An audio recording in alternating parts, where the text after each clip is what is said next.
Wanita jelas terakhir naik lift, namun dia menggunakan posisinya yang tinggi, mendorong seorang kakek keluar. Namun yang tidak dia ketahui, identitas kakek itu tidak sederhana. Oleh karena itu wanita itu juga akan membayar harga atas tindakannya. Kamu yang membuatnya kelebihan beban saat masuk. Kalau keluar juga kamu yang keluar. Kamu itu apa? Layakkah kamu membiarkanku keluar? Kamu tahu siapa aku? Kamu tahu hubunganku dengan Bos Huo? Aku peduli siapa kamu. Segera minta maaf kepada kakek itu. Wanita ini buta mata apa? Berani menantang bahkan Kak Ana. Sepertinya dia datang untuk wawancara. Berani melawan Kak Ana pasti tidak akan berhasil. Malas berbicara dengan orang seperti kamu. Kakek, apakah Anda baik-baik saja? Tidak apa-apa, terima kasih, gadis kecil. Asal tidak apa-apa. Kamu namanya apa? Kamu bekerja di Huo Corporation. Hai, aku datang untuk wawancara. Aku optimis padamu. Kamu pasti akan lolos. Terima kasih, lift sudah sampai. Bos Huo, orang kita tidak menjemput kakek di bandara. Tidak ada rumah tua juga. Nakal. Kakek.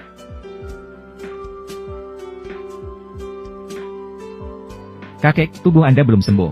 Bagaimana bisa diam-diam pulang ke negara ini? Kamu masih berani bicara. Sudah setahun ini. Mengapa kamu tidak membawa menantu perempuanmu untuk bertemu denganku? Apakah kamu sebenarnya tidak menikah sama sekali? Bukankah aku sudah menunjukkan surat nikah ini padamu? Kamu hanya menunjukkan sampulnya padaku. Kamu pikir kakekmu bodoh? Aku tidak peduli, aku ingin bertemu menantu perempuanku. Jika aku tidak bisa bertemu menantu perempuanku, aku tidak akan hidup lagi. Baiklah. Asalkan Anda menjanjikan untuk menjaga kesehatan Anda. Aku akan segera membawamu bertemu menantu perempuanku. Baiklah, aku akan memberimu 1 bulan lagi. Oh ya, hari ini di perusahaan kalian, ada seorang gadis bernama Song Shin yang datang untuk wawancara. Kamu harus mempekerjakannya. Kakek, perusahaan kita merekrut berdasarkan kemampuan. Semua orang yang datang untuk wawancara pasti memiliki kemampuan. Kemampuan pasti dimilikinya. Gadis bernama Song Shin itu.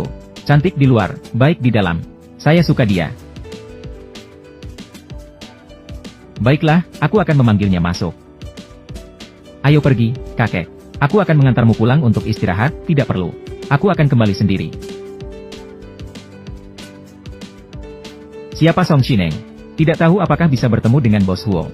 Bagaimana mungkin Bos Huo datang untuk wawancara? Kita sebagai peran kecil seperti ini. Jika bisa masuk ke bagian sekretaris, itu bagus. Siapa tahu masih ada kesempatan untuk berinteraksi langsung dengan Bos Huo. Siapa Song Shineng? Oh, aku datang untuk wawancara. Tidak disangka gadis itu baru saja dipanggil untuk wawancara di kantor. Hasilnya, wawancara. Ternyata adalah gadis licik yang baru saja di lift. Gadis licik sama sekali tidak ingin berbicara dengan gadis itu. Bahkan tidak melihat CV gadis itu. Langsung menyuruhnya untuk pergi. Kamu bisa pergi sekarang. Mengapa kamu belum melihat CV saya? Tidak perlu melihat CV-mu. Orang seperti kamu tidak pantas masuk ke perusahaan. Bawa CV-mu dan pergi.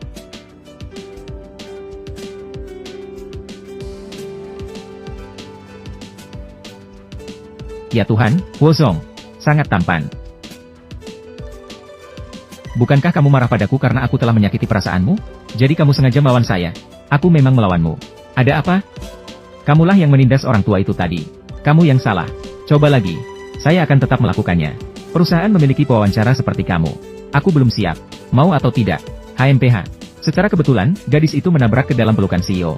Keduanya saling menatap. Mereka merasa saling mengenal tanpa alasan yang jelas. Ternyata gadis ini adalah pasangan pernikahan kilat CEO setahun yang lalu. Karena saat itu CEO dipaksa untuk menikah oleh keluarganya.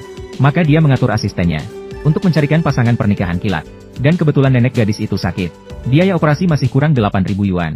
Saat itu, gadis itu juga menerima telepon yang mengatakan harus membayar mahar 8.000 yuan untuk bertemu di kantor urusan sipil. Kemudian, saat CEO baru sampai di pintu, menunggu gadis itu. Tiba-tiba, gadis itu menabrak CEO saat mengendarai sepeda listrik kecil. Gadis itu segera meminta maaf tanpa henti setelah bangkit. Namun CEO malah menganggap gadis itu sebagai asistennya. Sebagai pasangan pernikahan yang dia cari. Berapa uang yang kamu butuhkan? Saya akan memberikan kompensasi kepada Anda semua. Tidak perlu, mari lanjutkan proses pengambilan sertifikat. Tunggu sebentar. Tidak mungkin aku harus memberikan diriku sepenuhnya padamu, kan?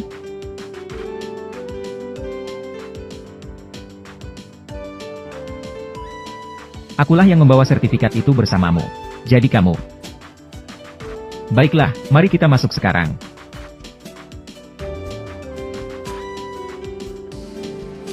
Begitulah, mereka berdua mengurus surat nikah di kantor catatan sipil. Setelah keluar, sang direktur memberikan kartu ban dengan saldo 3 juta kepada gadis itu. Dan dia juga memberitahu gadis itu bahwa setahun kemudian mereka akan mengajukan perceraian. Maka mereka pergi tanpa menoleh. Tak disangka mereka bertemu lagi. Karena kakek itu, mengapa dia begitu familiar? Namun pada saat itu, keduanya tidak saling mengenali. Dia adalah pasangan pernikahan kilat dari masa lalu. Saat itu, sang direktur melihat-lihat riwayat hidup gadis itu. Awalnya ingin menempatkannya di departemen desain. Namun, wanita licik itu menghalangi rencananya. Bahkan mengatakan bahwa departemen desain sudah penuh. Mendengar hal itu, sang direktur. Namun dia tidak bisa mengusir gadis itu melawan keinginan kakeknya. Maka dia menawarkan gadis itu untuk menjadi asisten pribadinya. Wanita licik itu merasa tidak puas setelah mendengarnya. Kamu tunggu saja.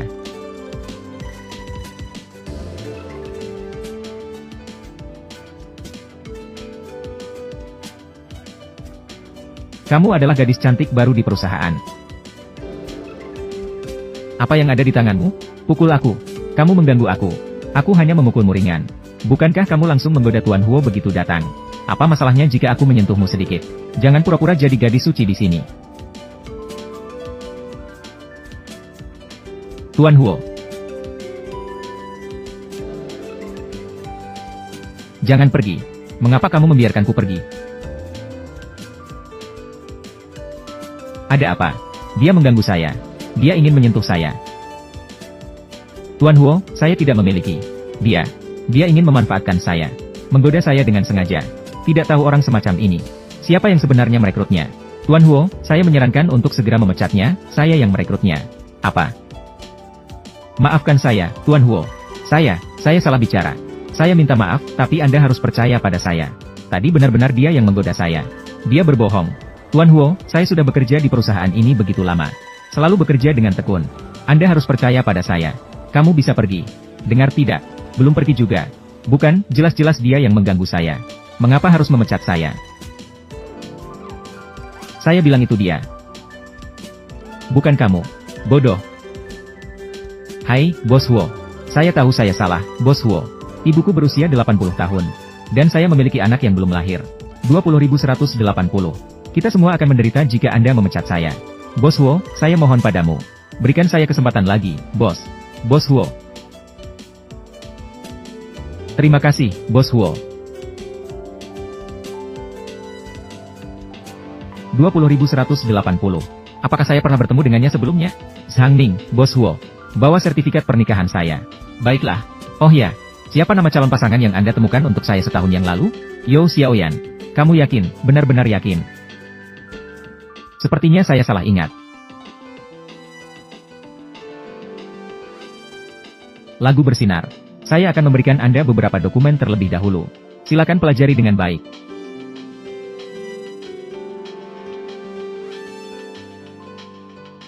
Saya akan datang. Silakan bawa pulang dokumen ini dan pelajari. Yuk.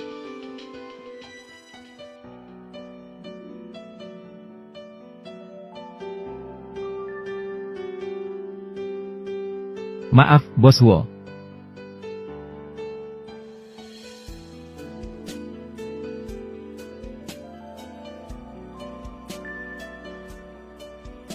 Sudah menemukannya? Belum, saya yakin saya meletakkannya di sini sebelumnya. Tiba-tiba menghilang. Asisten Sang, apa yang sedang kamu cari? Sertifikat pernikahan. Izinkan saya memberi Anda sepotong. Oh tidak perlu. Sekarang ambil daftar bahan produk. Dan minta tanda tangan Bos Huo. Daftar bahan. Benar. Baiklah. Yuk.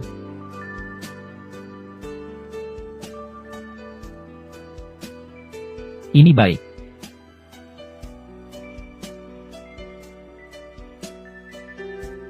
Bos Huo, saya sungguh-sungguh menyesal kali ini. Tolong jangan pecat saya. Hahaha.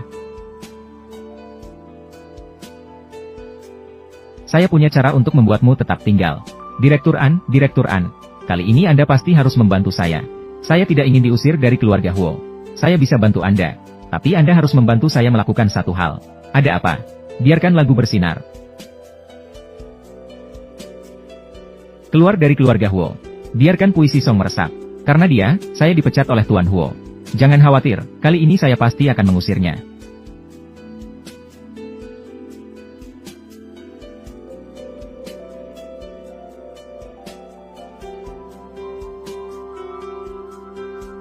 Huo Yusuan, saya akan mengusir semua wanita jahat yang mengintai Anda.